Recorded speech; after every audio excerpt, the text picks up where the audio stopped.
Oke, baik. Perkenalkan, nama saya inisial R.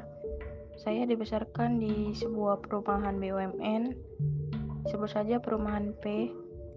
Nah, pada hari itu sepulang Natal, Natal bersama. Nah, kami itu naik mobil dan berhenti di rumah tetangga. Nah, jadi pas turun dari mobil itu, nah di depan rumah tetangga saya ini kan ada puskesmas perumahan BUMN. Nah, jadi pas kami turun, kami ngelihat itu kayak ada kakek-kakeknya tuh duduk di kayak kursi panjang puskesmas gitu, kayak pakai jubah hitam, bertongkat gitu kan sendiri. Tapi kami ngelihatnya itu dari rumah tetangga kami. Nah, posisinya itu puskesmas itu di tanah tinggi dan rumah tetangga saya ini di bawah. Nah, jadi kami ngelihatnya dari bawah. Kayak ada kakek-kakek gitu.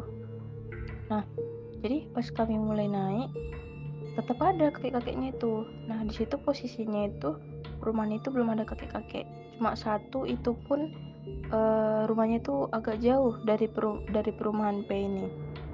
Nah, jadi kakek-kakek ini kan dia tuh cuma diam aja, tegak aja gitu kan.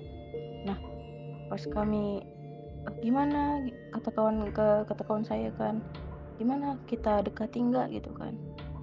Tapi kami tuh takut. Tapi karena baru pulang Natal, jadi kami kayak berani, kita baru pulang Natal kok harus berani lah gitu kan. Nah, pas kami mau naik tanjakan kan ke puskesmas itu, tiba-tiba mamanya tetangga saya ini manggil kayak, ambil barang-barang kalian di mobil gitu kan. Terus otomatis kami ngambil barang dulu kan, baru tuh nanti aja lah karena pintu mobilnya kan mau dikunci. Nah, jadi pas kami udah selesai ngambil, kami mau nengok lagi dan ternyata kakek itu udah nggak ada. Terus kan di puskesmas itu kan ada CCTV.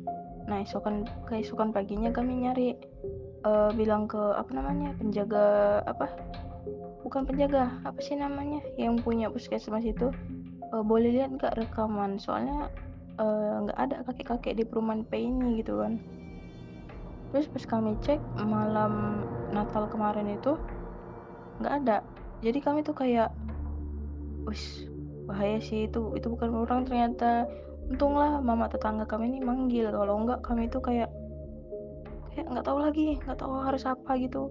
Kayak yang kami lihat itu hantu, bro, gitu. Nah, jadi perumahan P ini kan terdiri atas perumahan atas dan perumahan bawah.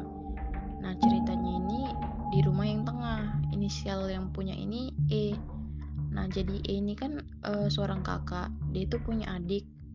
Nah, namanya adik-adik kan, pasti kalau sore itu selalu main sama kawan-kawannya. Nah, di depan rumah E ini ada lapangan besar, paling besar seperumahan. Kalau misalnya mau lomba atau ada kegiatan pasti di lapangan itu. Nah, singkat cerita, adik-adiknya ini main sama teman-temannya di lapangan yang besar ini sampai maghrib kan.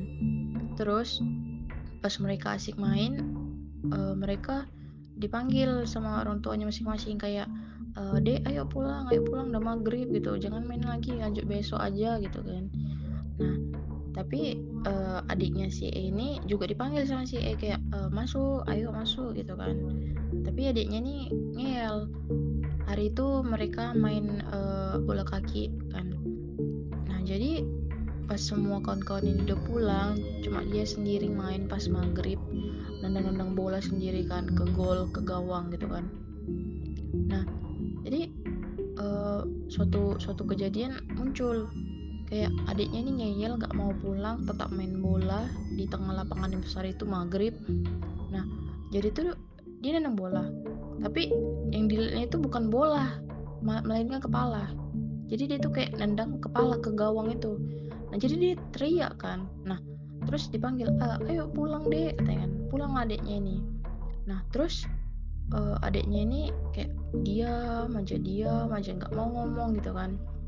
Kayak, kok kenapa gitu kan, dia makan nggak mau segala macem kan. Nah, jadi apa namanya, dia tuh nggak mau makan, nggak mau minum, diem aja sakit-sakitan. Nah, terakhir kali saya dengar kabarnya itu adiknya itu meninggal sih. Iya, soalnya, karena kejadian itu, keluarga si E ini pindah bangun rumah karena, kayak merasa udah trauma lah di perumahan P ini gitu, Kak.